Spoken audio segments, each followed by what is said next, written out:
Algo mudou nos dois primeiros episódios da segunda temporada de The Pitt, porque não foi uma queda de qualidade, foi um estranhamento. Ainda não parece ser aquela série que nos cativou na primeira temporada. E é isso que eu quero falar nesse vídeo: o que funcionou, o que não funcionou e o que esse início pode estar nos indicando. Lembrando que a pressa é a inimiga da perfeição. Olá pessoal, eu sou a Lidiane e bem-vindos ao Indico Assistir. Esse é o meu primeiro vídeo de volta do período da internação. Eu quero agradecer muito todo o apoio que vocês me deram. Vocês vão acompanhar nos próximos vídeos e meses a minha recuperação, cicatrização. Mas eu quis trazer esse vídeo logo de cara para a gente poder ter uma conversa, porque teve o retorno da segunda temporada de The Pitt e veio nesse modelo que a HBO trouxe e quer implementar no seu streaming com uma série que não tem um grande ato entre as temporadas. E talvez para The Pitt isso não seja um bom negócio. Então, sobre esses dois primeiros episódios, eu quero falar sobre as críticas positivas e negativas, a reação dos fãs e o meu posicionamento. Mas antes de começar, eu quero pedir o seu like, que se inscreva aqui no canal se você não é inscrito e ative o sino para a notificação de um novo vídeo. Você ajuda muito o canal a crescer e que eu possa entregar mais minhas análises, críticas e teorias das séries que amamos. Começando com as críticas positivas, que eu concordo, a maioria dos críticos acham que The Pitt manteve aquele que é o seu maior trunfo, que são as atuações fortes e a sensação de realismo hospitalar. O caos do pronto-socorro continua funcionando. A rotina pesada, a pressão constante e o desgaste emocional seguem presentes. Outro ponto muito elogiado, que eu concordo bastante, foi a evolução emocional e o amadurecimento do elenco secundário da primeira temporada. Eles estão mais seguros em cena, mais conscientes do espaço que ocupam na narrativa. E claro, Dana, interpretada por Catherine Lanassa, segue sendo o destaque absoluto. Ela rouba a cena facilmente e, para mim, é a personagem mais sólida. E isso prova que a base da série continua forte. E não é só porque a série está ganhando todos os prêmios que não tiveram críticas negativas. Tiveram e foram muito consistentes, tanto dos críticos, do público e minha.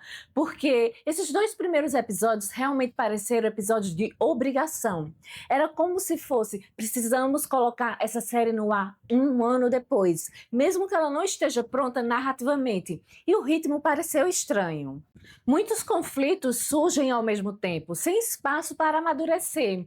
É Robbie vs Langdon, Robbie vs Doutora Al, novos personagens que entram e saem sem função clara.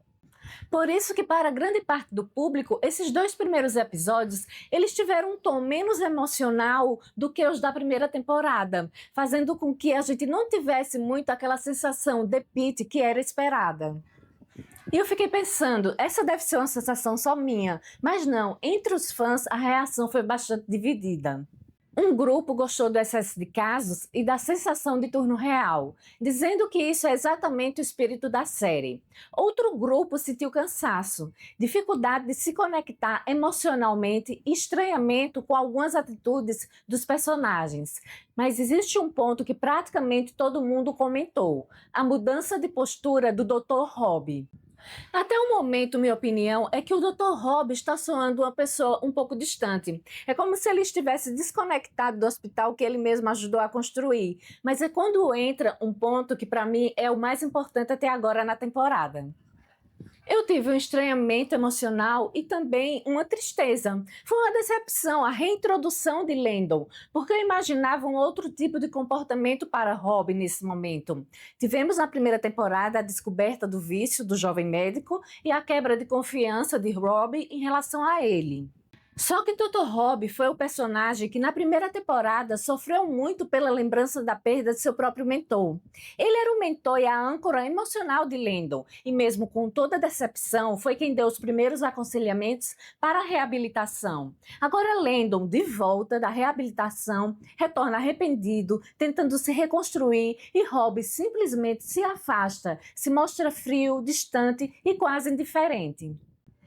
Eu e muitos fãs sentimos como se fosse um abandono, porque Era claro que não teria sido um retorno caloroso, porque teve a quebra de confiança, mas seria também uma ajuda, recolocá-lo de volta naquele ambiente hospitalar. Mas não foi isso que aconteceu. E para mim, tem uma justificativa no futuro. Esse tipo de comportamento é algo que vai vir influenciar na narrativa. Possa ser a culpa de Rob, medo de errar novamente ou incapacidade emocional de lidar com a recaída de alguém próximo. E existe a leitura de que isso possa ter um motivo narrativo futuro. Vai ter algum evento que fará com que Rob precise muito de Landon ou algo mais emocional. Porque no fim, a série precisa entregar no Wiley aquela grande cena de quebra emocional que garante a presença dele nas premiações. Só que por enquanto o que tem acontecido é uma forte identificação com Landon e um estranhamento ao comportamento de Robin.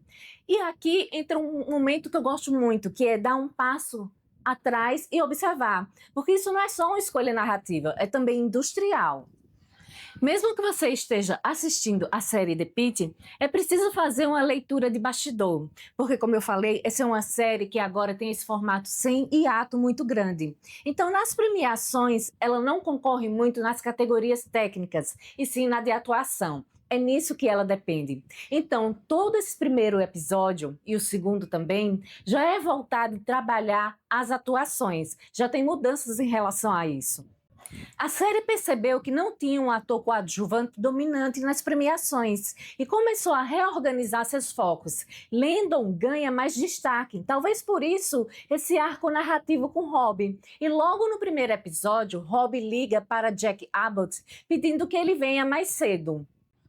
Isso não é aleatório, porque o ator que interpretou Jack, ele ganhou o Emmy de melhor ator convidado por The Pitt. Então, trazê-lo mais cedo na série é transformá-lo em ator coadjuvante para as próximas premiações.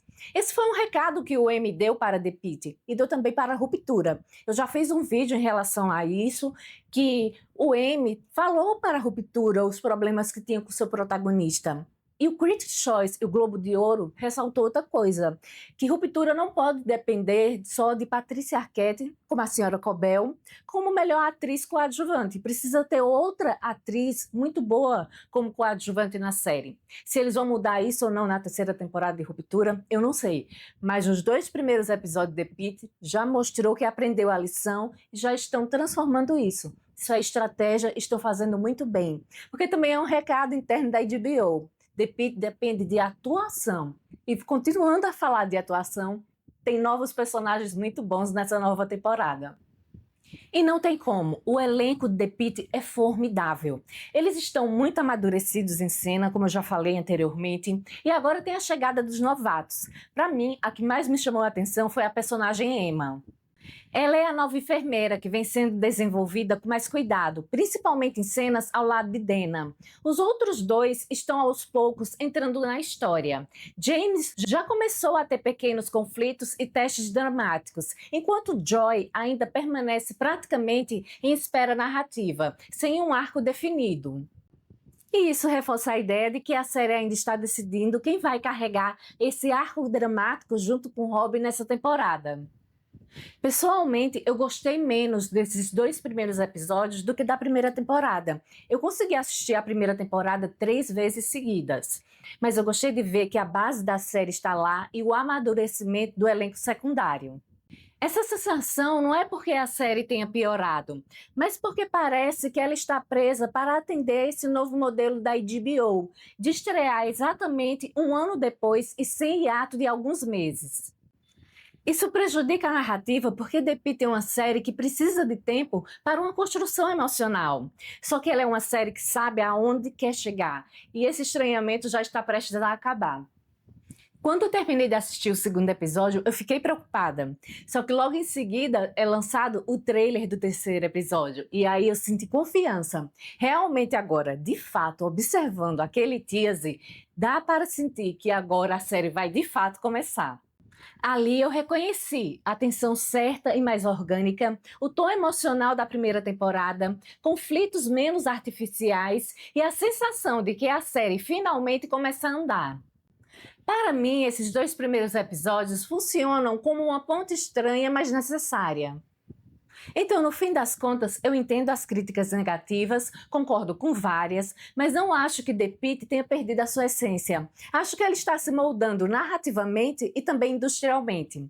Mas agora eu quero saber de você. Esses 2 primeiros episódios te afastaram da série ou te deixou ansioso para o terceiro episódio? Deixa nos comentários, curta esse vídeo, se inscreve e continua acompanhando os nossos conteúdos.